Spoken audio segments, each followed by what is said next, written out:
Hey, we're here at Gunners Firearms with Maggie. How are you doing today, Maggie? I'm doing great, Mark. Welcome to Gunners Firearms. It's great to be back in Raymore, Missouri. So it's a beautiful day too. And well, it's not freezing cold. And actually, we were going to talk about the weather because that was per Brian's request. Yeah, because it's weather. This is the Midwest. Wait 5 minutes and you will get the weather you want.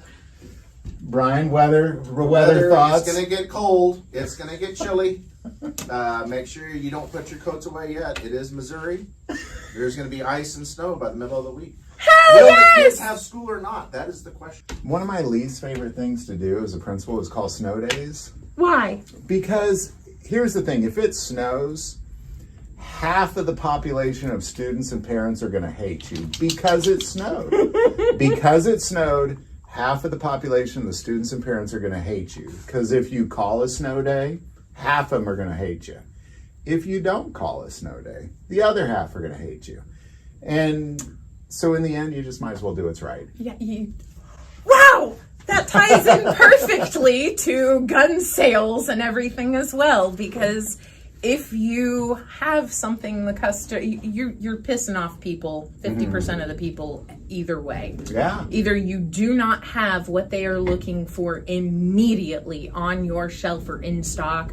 They have to wait to get it, and they don't want to wait. So you're ticking somebody off. I always had a saying. Actually, this wasn't my saying. I had a mentor, an old principal of mine that taught me a lot, and I live by this. Is there's certain things you're going to do that no matter what you choose, you're going to be the hero and the villain. No matter what you choose. Some people are going to hate you. Some people are going to love you. So you might as well pick the right thing. Yeah. Do what's right. Yeah. At the end of the day, do what's right. Well, hey, speaking of doing what's right, and making people upset at your choices. Yeah. We aim to please. We aim to please. So we were talking about it. I briefly a little bit ago, and I just want to chat about this because I am of belief that the paper forms, when you fill them out, they stay here, like you mentioned. They don't go anywhere. If somebody needs information off that, they have to physically come here. Yes. Or call here. But yet, then there's a lot of people doing it online. Doing it like you get out the laptop and you fill out your digital forms. It's computerized. And I would argue that is being stored. It has to be stored somewhere. Right, it has to be stored somewhere. And my guess is you guys don't have a supercomputer back there, so you're not storing that information. No, we do paper nor is forms. Any other. Well, but even the places that do, because there's a couple gun stores that I won't go to because they do that, but that would be a digital registry. Yeah. Am I right? They have a digital backup of all of that that can be accessed at any time, even remotely by. Usually it's by the owner of the company, the managers, the people that have access to that, but it's stored digitally. Who protects the digital data? Well, and I would argue that I'm not necessarily worried about protecting my data because I am sure that there are probably about 400,000 websites that are on the dark web that could access all of our information. Oh, I'm sure. Like somebody could buy every American's information for probably less than $1 million. Yeah. So it's not really where, it's more the fact that I always appreciated the idea that there's not a registry. There's not a gun registry, a federal registry, but it feels like that's kind of what that is. Am I right? I mean, I guess you wouldn't necessarily know if I'm right on that either. I would not know, but yeah, it does feel a bit like that. The thing is, when you go to the digital, it removes so much of the small human errors that they catch you for and can revoke a license for. And it removes a lot of the stress that is tied to finding those tiny little errors and being extra nitpicky on the paperwork. What is this? Is it a letter I? Is it a number 1? What is this, a 6 or is this a 0? The way that it's written on the paper form, typed in. Those are those actual numbers that were typed in, and then on digital, usually if you're filling out one of those and you make an error, it kicks it out of the system. A lot of times the errors are retained within that system because that provides a marker. So if the same person tries to come back within a time frame set by that system and reapply, the system will kick them out again going, no, we told you no. And we have the information that says you're the same person that we told no before. We're still going to tell you no now.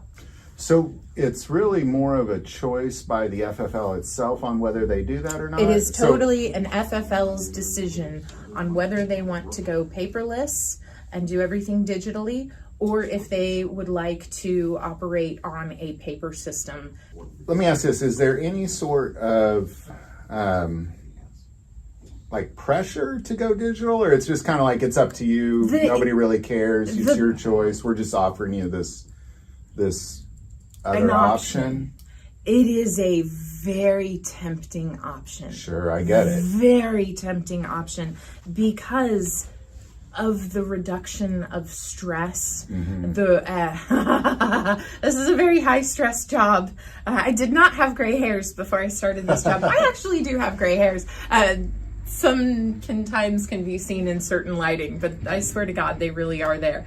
And when my cousin grows out his facial hair, you can tell just exactly how much stress and gray he has had. So yes, it's high stress, and going digital does alleviate a lot of the stress on my side of the counter. However, then it also gets us to thinking, and it also gets us to thinking about our customers' information and what is being stored as well, how that information can be accessed, and who can access that information. Like you said, there's places on the dark web that can get access to any place and any information that they want.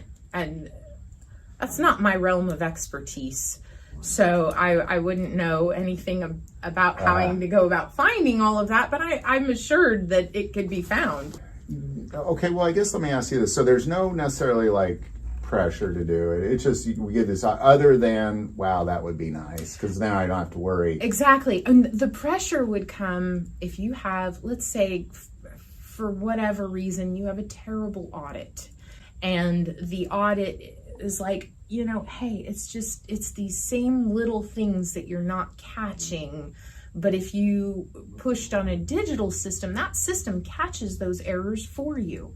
Like not submitting the correct additional paperwork or form with something. There's always additional forms that need to be sent with things from time to time. I mean, so if you're not getting the correct information with where it needs to go in the timely fashion it needs to be there, yeah, you're going to have a bad audit, and they're going to say, there is stuff out there that can help you with that. If we're not here, there is software that is written that has been approved by the ATF. It's not ATF software.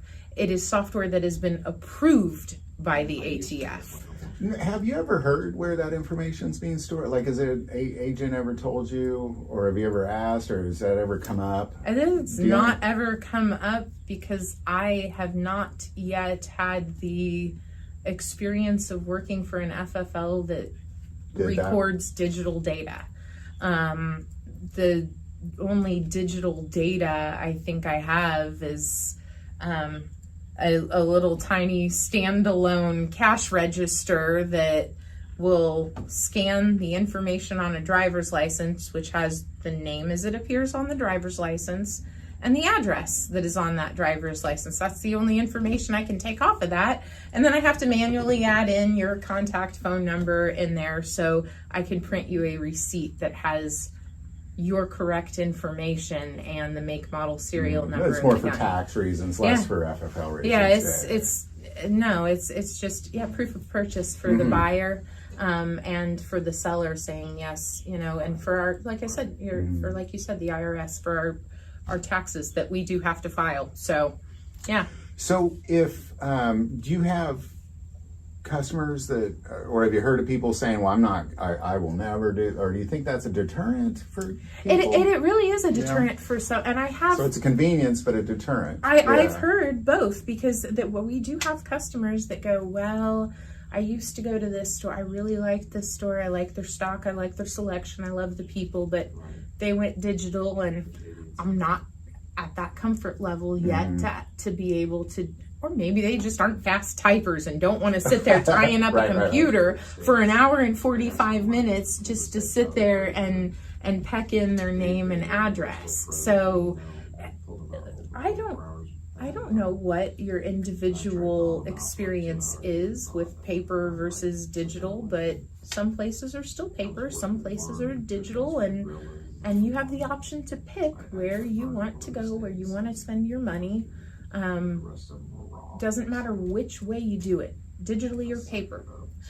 All of that information still goes to the FBI through the same FBI NICS system, National Instant Criminal Check System, that they have that runs your background check on it. It'll still take the same amount of time, whether it's digital, whether you write it on paper and somebody else sends it electronically, or if they send it by phone, or if they send it by fax.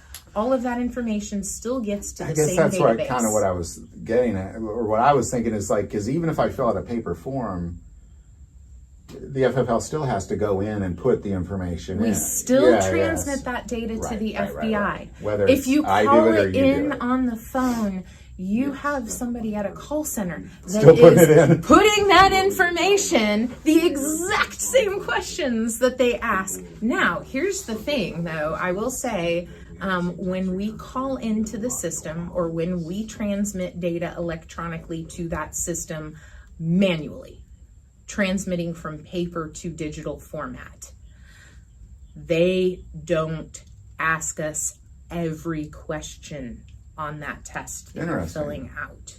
They do not ask us the number of firearms you are purchasing. If you call it in? They don't ask us if they call it in either.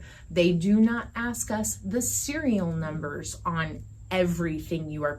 They don't even ask us for the one. If you're only doing one, they don't ask us the serial number. If you're doing 201, they don't ask us the serial number. Now, if you are doing 201 guns on one transaction, they'll probably ask. They will ask, when will you be opening your business and how can we help you? Because that indicates an intent to a purchase that large all at one time usually indicates intent to distribute. So this is what they're looking for. And if you think they are collecting your data and how are they getting my information and why do they know this?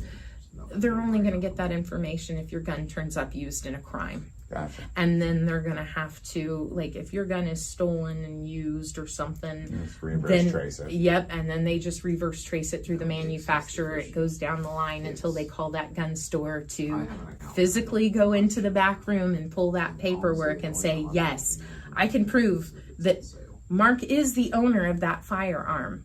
So really kind of what it sounds like is if no matter what, your information is going into some sort of a system, whether it's paper, phone call, or digital. But if it's a paper application, it's limited information. It is very limited. Whereas if it's digital, it's all of the information. But it's still going in the same place. It's only going. It's all going to the exact same place. But I mean, it's still got to be filled into the same database form. But when you type in all that information digitally in there, instead of having somebody handwrite out that information, I don't know. I can't guarantee that all of the digital information is not transmitted and it's only the necessary line items.